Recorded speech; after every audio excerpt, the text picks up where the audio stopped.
सीमावाद पुन्हा पेटला। खासदार धैर्यशील माने यांना बेळगावात पोलिसांनी घेतले ताब्यात। बेळगाव सीमावाद पुन्हा पेटला आहे। बेळगावमध्ये 1 नोव्हेंबर रोजी आयोजित काळा दिवस रॅलीच्या पार्श्वभूमीवर प्रशासनाने कडक कारवाई केली आहे। जिल्हाधिकारी मोहम्मद रोशन यांनी शांतता आणि सुव्यवस्था राखण्यासाठी विजय देवणे, संजय पवार व इतर नेत्यांना बेळगाव जिल्ह्यात प्रवेशबंदीचा आदेश जारी केला आहे। दरम्यान या निर्णयाबद्दल चर्चा करण्यासाठी खासदार धैर्यशील माने आज सकाळी बेळगावात दाखल झाले असता त्यांनाही बेळगाव पोलिसांनी तात्काळ अटक केली आहे। या घटनेनंतर कागल महामार्गावर छावणी सदृश वातावरण निर्माण झालं आहे। कोल्हापूर बेळगाव सीमावादाचा मुद्दा पुन्हा चिघळला आहे। बेळगावात होणाऱ्या काळा दिवस रॅलीपूर्वीच प्रशासनाने सर्व तयारी केली असून प्रमुख नेत्यांवर प्रवेशबंदीचे आदेश लागू केले आहेत। या निर्णयावर चर्चा करण्यासाठी खासदार धैर्यशील माने बेळगावात दाखल झाले असता पोलिसांनी त्यांना तात्काळ अटक केली। अचानक झालेल्या या कारवाईमुळे कार्यकर्त्यांमध्ये संतापाची लाट उसळली आहे।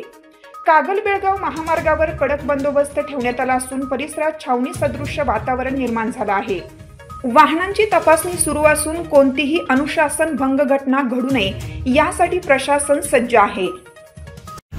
खरं तर महाराष्ट्र आणि कर्नाटक हा वाद प्रशासनाने लावण्याचा प्रयत्न करतोय। कर्नाटक शासनाची ही जबाबदारी आहे की एखादा मराठी भाषिक खासदार म्हणून नव्हे, एक मराठी भाषिकाला ते तिथं जाण्यापासून कसे रोखू शकतात आणि कुठला संविधानिक अधिकार त्यांना पोचतो की अशा पद्धतीचे कारवाई करण्याचा। मी जात असताना माझ्यावर याच्यापूर्वी कर्नाटक शासनानं अशाच पद्धतीच्या नोटिसा दिल्या। माझ्यावर कोणतीही कर्नाटक राज्यामध्ये केस कसल्याही पद्धतीची नाही, प्रक्षोभक भाषण केलेल्याची नाही, न्यायव्यवस्था बिघडवलेल्याची नाही। न्यायव्यवस्थेच्या नावाखाली खऱ्या अर्थानं मुस्कटदाबी करण्याचं काम खऱ्या अर्थानं कर्नाटक शासन करतंय आणि त्याचा प्रतिकार महाराष्ट्रातही होईल आणि कर्नाटकातले मराठी बांधवही करतील। मराठी बांधवांनी तिथं घाबरून जायचं कारण नाही।